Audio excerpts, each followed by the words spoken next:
Hi, welcome back to Focal Point AFR Talk. Great to have you in the conversation. You know, President Obama out there convinced he's the champion of the little guy, and I want to tell you, every place you turn, his policies are hurting the little guy. It's conservatives that care about the little guy. It is conservative policies that are good for the little guy. I'll give you another case in point. Wendy's franchisee in Omaha is cutting the hours of everybody that's not in management to 28 hours a week. Why? To get below the threshold set by Obama. So these people are having their hours cut back because Obamacare requires them to offer health care to everybody that works more than 30 hours a week. That's now classified by President Obama as full-time. You and I think of full-time as 40 hours a week, not President Obama. So here he wants to do this good thing for the little guy.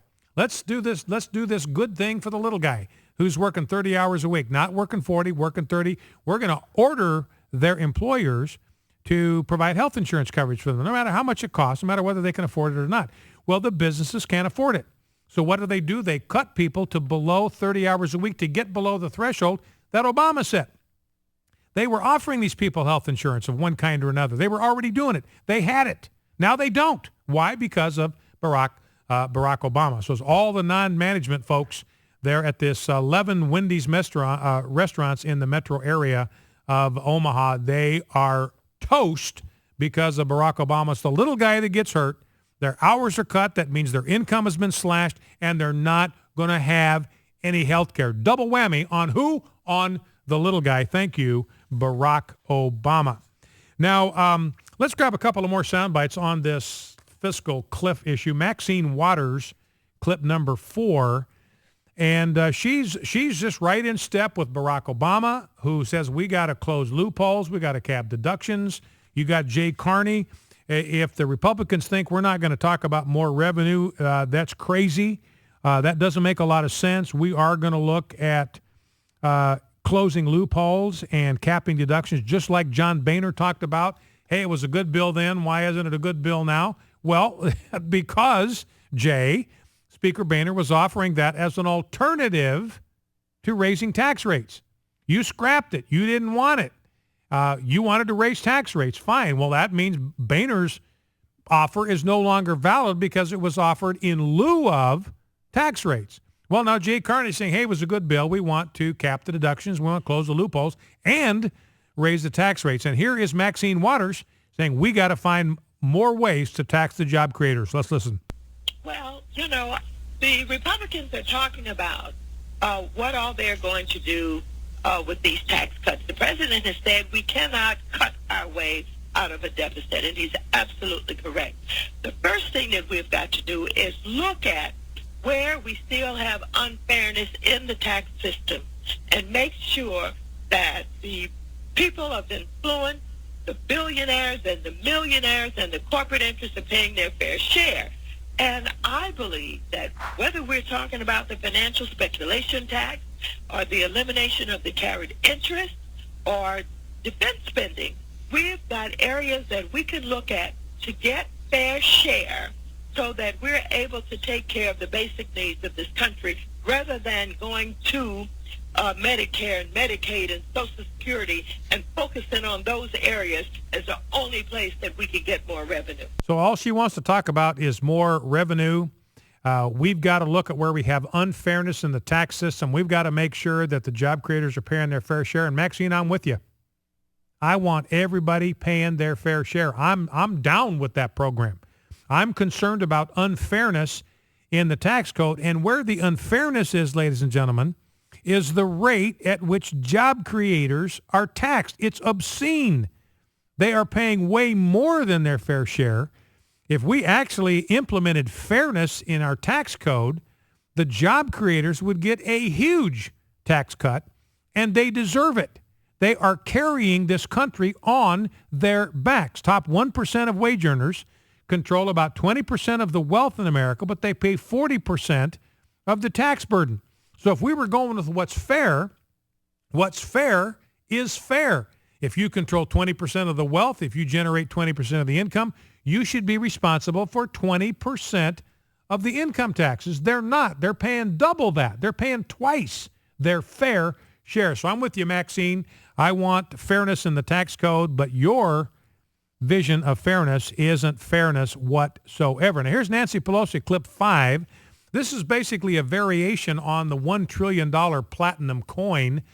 Nancy Pelosi is saying, I just want Barack Obama to do this completely on his own. Let's listen. Well, you ask the Republicans, because we always passed the debt ceiling when President Bush was president, as he was incurring these massive debts, and the Republicans weren't saying boo at the time. There should be no, this is a conversation where there should be no doubt. In fact, if I were president, I would use the 14th Amendment, which says that the debt of the United States will always be paid. You would just go ahead and do it. You wouldn't wait for the Congress. I would just go do it, right. But the Congress has incurred much of this debt. And so what he's saying, we incurred it, but we're not going to pay it. If you want to say we're not going to do it so much in the future, well, that's another thing. But you can't say, I'm not paying my past debt. So Nancy Pelosi citing the 14th Amendment, saying the president ought to just go ahead and do it because of the 14th Amendment. Now, here is what the 14th, and I want to be sure you understand this, because liberals are out there saying that the president ought to just go ahead and do this, and he has the constitutional authority to unilaterally raise the debt ceiling because of the 14th Amendment. Now, here's what the 14th Amendment says, and not just Nancy Pelosi saying this. Senator Tom Udall has said it. Others have said the same thing. Here's what the 14th Amendment says. The validity of the public debt of the United States authorized by law shall not be questioned. Now, here's what I want you to observe. Debt means debt.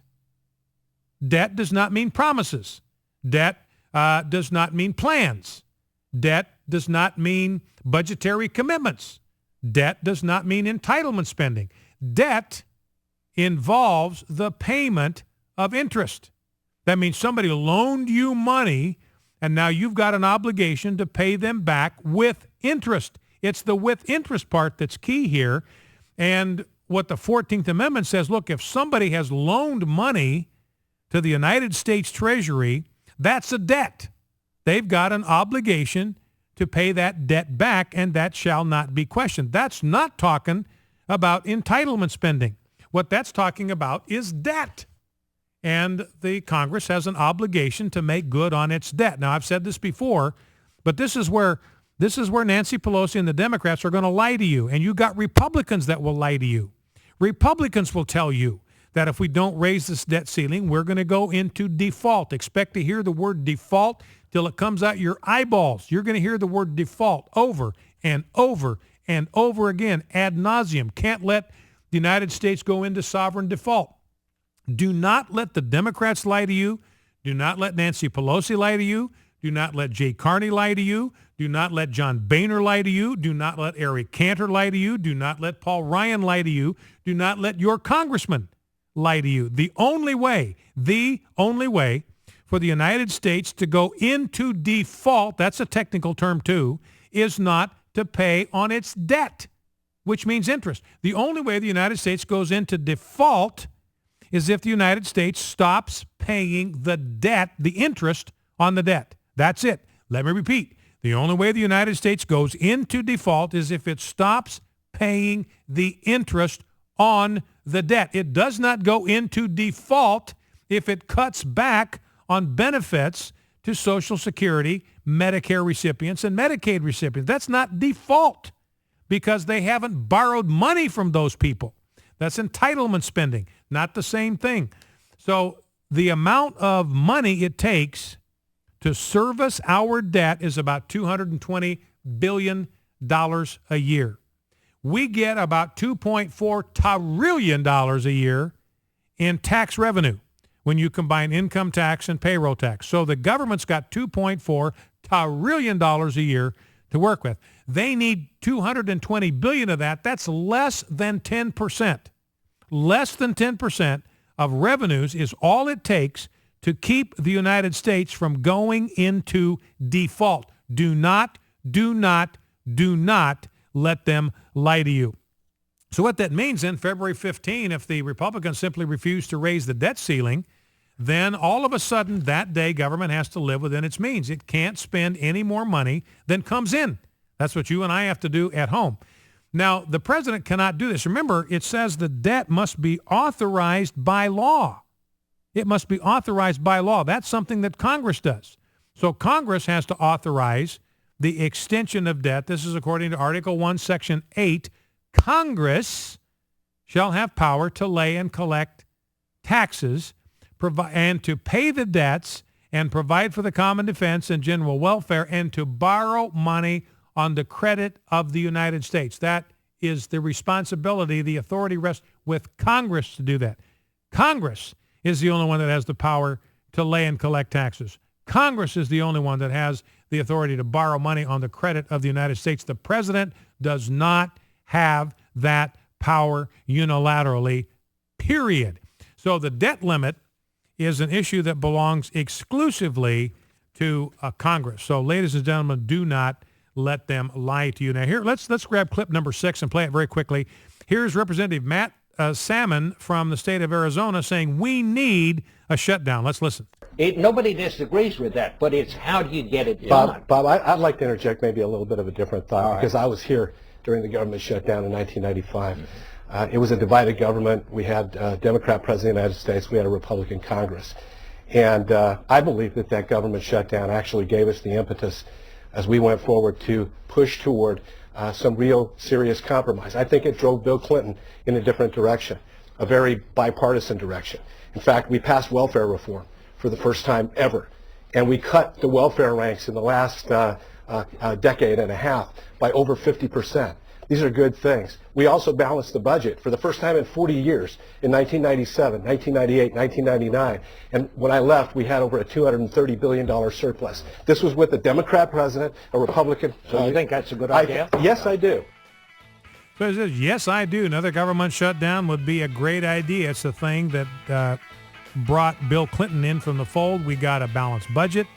We got welfare reform, all of that because we were willing to play hard cheese and shut down the government. So right on, right on, right on.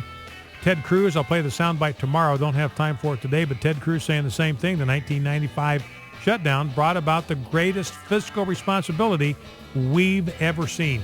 Focal Point, AFR Talk, back in 2. Stay with us.